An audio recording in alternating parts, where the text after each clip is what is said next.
In this episode of The Design Tourist, I travel to Erfurt, the German city that bridges art, craft, history, commerce, and culture.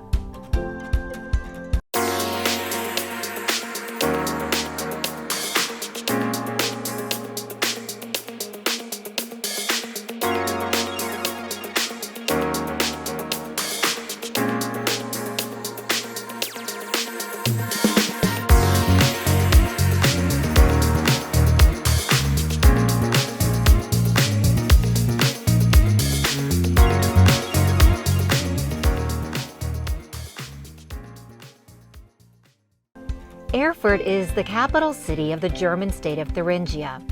During medieval times, a major trade route ran through Erfurt, shaping its history, culture, and commerce. The Merchants Bridge, or Kramerbrücke as it's called in German, is an ancient byway along the trade route that evolved into a covered bridge with 32 half-timbered buildings populated with artist shops on the ground floors and homes on the upper floors. It's sort of like a medieval mall selling handmade merchandise. So, with that said, let's go shopping and meet the craftspeople who live and work there. The bridge was built out of stone in 1325 and connected an important trading route known as the Way of Kings, or King's Way. It passed through most major European countries. We have here a long tradition, around about 700 years of a stone-made bridge we are walking over, and from the beginning on they had small wooden booths where they started to sell their expensive goods, their nice goods like spices or expensive textiles, pharmacies, herbs, also perfume. Wall-to-wall shops with residents upstairs line the bridge, hiding the view of the river Gera that flows below. Every shop belongs to a craftsperson, someone making something in a time-honored tradition of craft, connecting us to the past with a present-day appreciation of objects made with meaning, passion, patience. Germany is the birthplace of the Bauhaus, a revolutionary school of art, architecture, and design that thrived in the 1920s and 30s, becoming the trailblazer for present-day modernism. The influence of the Bauhaus is evident worldwide, including right here on the bridge, reflected in the many handicrafts for sale. Hi! Hello, hi Karen, welcome to our store. It's adorable. Thank you so much. Yes, we put all of our love here in this store, so it's, yeah. It really shows. So you make custom paper products, art, stationery. Of course, lampshades, cards, And pinatas. Pinata. Yes, this is a wedding pinata, for example. So this is just one of the paper products and art that you make. Tell me about your background. So both of you graduated from the Bauhaus University in Weimar, where we just were visiting. Ah, okay, yes. Yeah, we graduated, yes, a couple of years ago. Yeah, Clary studied industrial design and I'm doing graphic design. How did the Bauhaus University influence your art, your designs, your handcrafted things? I would say the Bauhaus University is really open-minded. So on the one hand, it's open-minded, and on the other hand, it's really minimalistic. So as you can see on our shapes, like the lampshades, it's just stripes, but it makes so much, elegance.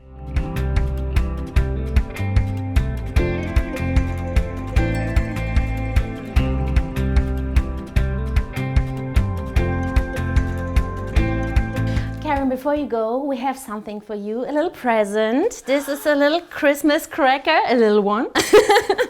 So, yes. Merry Knickmas to you. This is adorable and it has my name.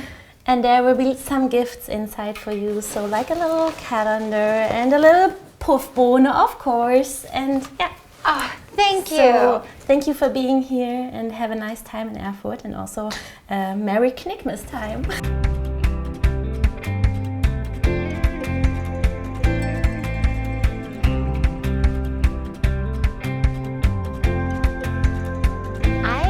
jewelry shop that is owned by a goldsmith and jewelry designer. Everything in here is custom made and handcrafted, truly a sculptural work of art. Hi! Hello Karen, welcome to my little gallery here. Thank you for on the having bridge. me. Oh wow. I mean, everything in here is just stunning. Now you're a goldsmith Yes. and a jewelry designer. Right. First I made the apprenticeship to be a goldsmith, and afterwards I studied jewelry design.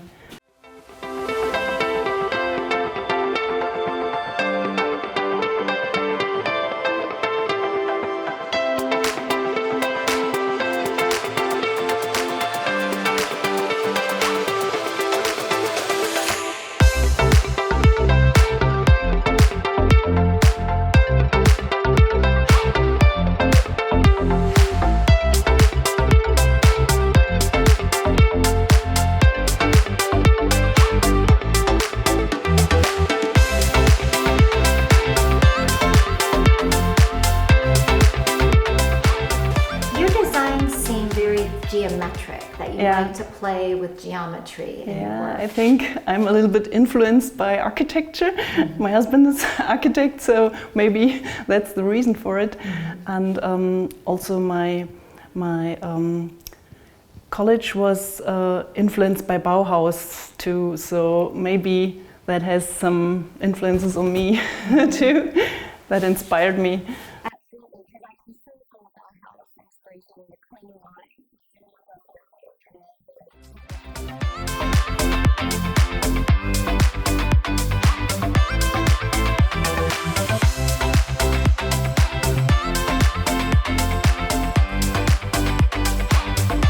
From the 9th century until the 19th century, the Thuringian Basin cultivated the woad plant. It was an important cash crop for Erfurt that produced a prized saturated blue dye.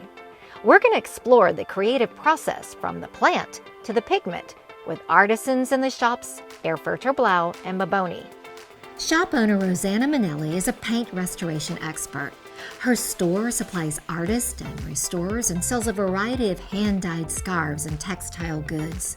She is passionate about her craft and eager to show me how she makes her hand-dyed products with pigment she extracts and creates from the woad plant. An interesting thing is it isn't blue at first. You have a cap here, a purple one, and under is a green fluid. And you need this cap because there have to be no oxygen under. This is important for the dyeing process. Wow. So when she pulls it out, it's green, and as the oxygen hits the fabric, the blue starts to come out. The intensity of the blue depends on how long the fabric soaks. Rosanna plays with different dyeing techniques, such as shibori, to create a variety of designs, including her Bauhaus-influenced scarves and shawls in the Blau collection.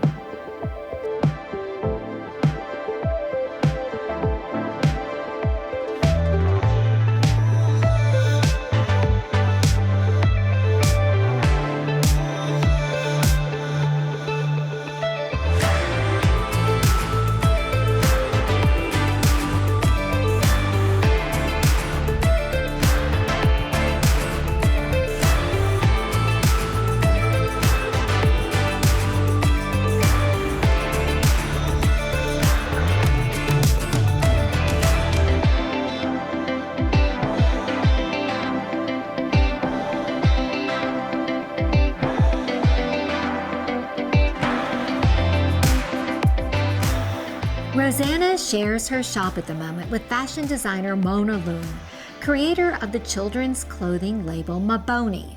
Together, they collaborated on a Bauhaus-inspired collection of clothing called the White Blue Collection.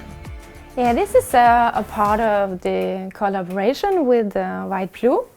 And this is a nice dress, even with these Bauhaus elements, and combined with the scarf from White Blue in silk. We continue our walk along the shop-lined Merchants Bridge and pause to watch a puppet show in the window of puppet maker Martin Gosch's Marionette workshop. For €1, the puppets come to life in a short play. He works with wood, linden tree, and I would like to show you a little very nice fairy tale. And anything handmade. The artist is Martin Gobsch, and he is a genius in working with hands. At first he had the images, he made the sketches, he made drawings, and then he had ideas how to combine the complete story to tell it inside a mirror frame. Puppet maker Martin Gosch wants to share with the world his craft and ignite imaginations. His window puppet show is one of 2 in the city. Next, my sweet tooth leads me to the handmade chocolate shop, Goldhelm Schokolade. Hi Karen, nice to have you here. I'm Sophie and I'm glad to show you our shop. So this is so charming. Every piece of chocolate is made by hand. Yeah. Tell me about the history of the place.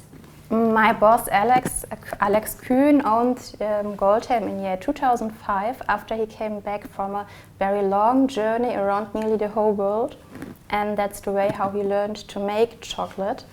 In the beginning he was one-man company, but meanwhile today we're about 80 employees, but it's still all handmade with lots of love. Goldhelm Schokolade owns its own farm and dairy, where it produces its own milk for chocolate making. They make pralines, truffles, chocolate bars, and sauces. These chocolates are beautiful to look at, but definitely not your typical milk chocolate. These are very exotic. Yeah, all of our chocolates are very exotic. We don't have this special milk chocolate or this typical. Our dark chocolate is most known of us.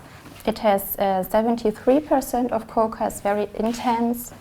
Yeah. So your dark chocolate is probably your best seller, or what you're most famous for? Yeah, mostly, yeah. Where do the recipes come from, the chocolate recipes? Because they are so unique. Yeah, my boss is very creative, and I think some recipes are inspired by his journeys and by different peoples, but it's all his own ideas. My job is so tough, so tough. These are delicious. They're work of art too. Yeah. They're beautiful. They're absolutely beautiful.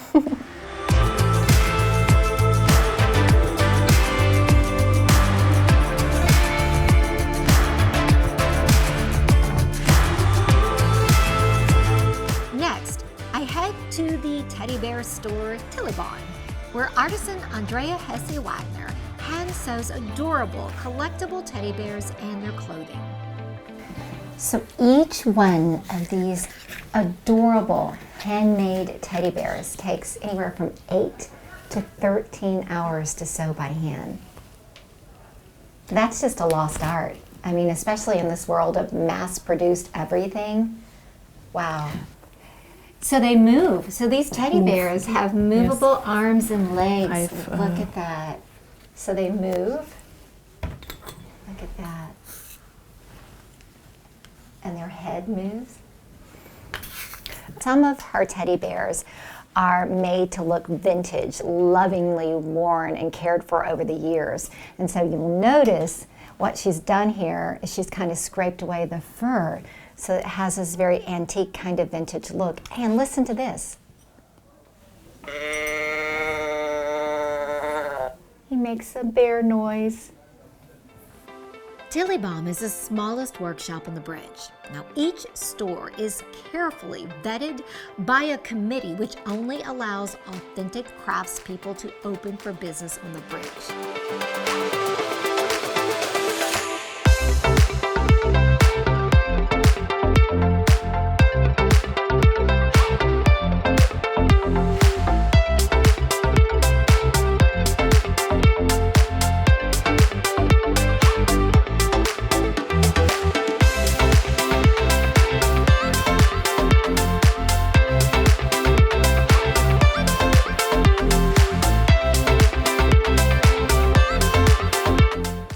To visit one of the oldest shops on the Merchant Bridge. Now it's Sunday, unfortunately it's closed, but I am going to window shop.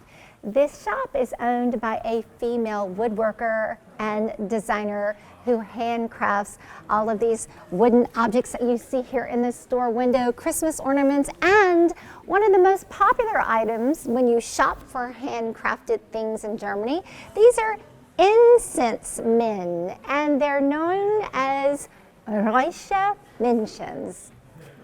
I don't know if I said that right, but I'm trying. There's actually a curated process that you really have to be selected. It's an honor and a privilege. Yes, of course, you're totally right. You can't open any shop you want them because we want to protect that atmosphere on the bridge. And so you have to apply for a shop and you have to show your face, you have to explain your ideas, what you want to do, and you have to be creative especially. Yeah. Amazing little discoveries are possible in our Merchants Bridge, where you can buy things you have no other place in the world. Yeah? The people here are young, are creating new business here, have ideas, and the most things, I would say, you will have for your lifetime. Erfurt is home to the oldest university in modern-day Germany, the University of Erfurt, founded in 1379. One of its best-known graduates is Reformation theologian Martin Luther. The church reformer graduated from the university in 1505 with a master's in philosophy and remained in the city until 1511.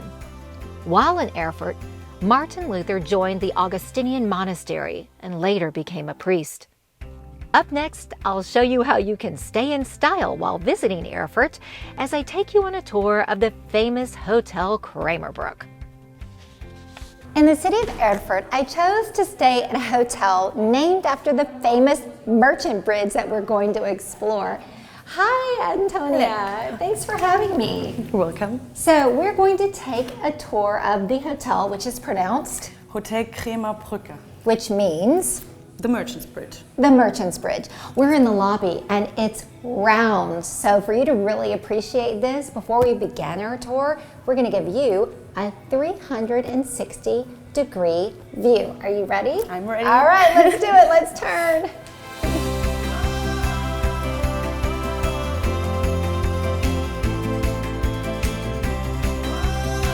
The hotel is famous for its medieval restaurant, the Old Swan. It's a really important building in Erfurt because it was first mentioned in 1310 as a wagon yard where the merchants came and parked their wagons and horses and stepped by. And then it's one of the oldest secular buildings in Erfurt. Then they built the entrance portal. It's really famous here. And the facade almost never changed since then because it's almost the original facade? Yes, facade. Yes, everyone wanted to come here, and all the famous people in Erfurt were meeting here.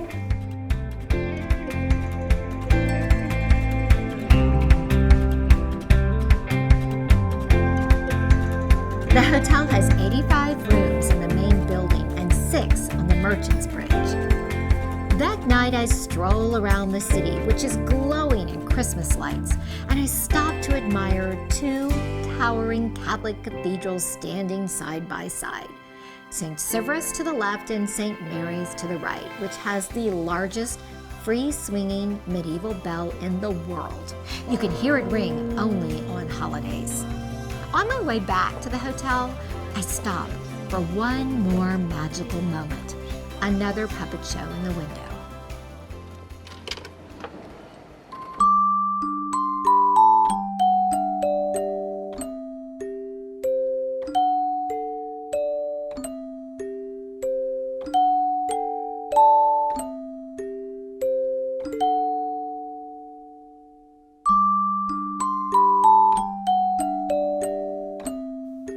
Its curtain call says, "Please stay curious," which is a thought that I leave you with as we say goodbye to Erfurt, Germany. Until the Design Tourist travels again, you stay curious and stay inspired.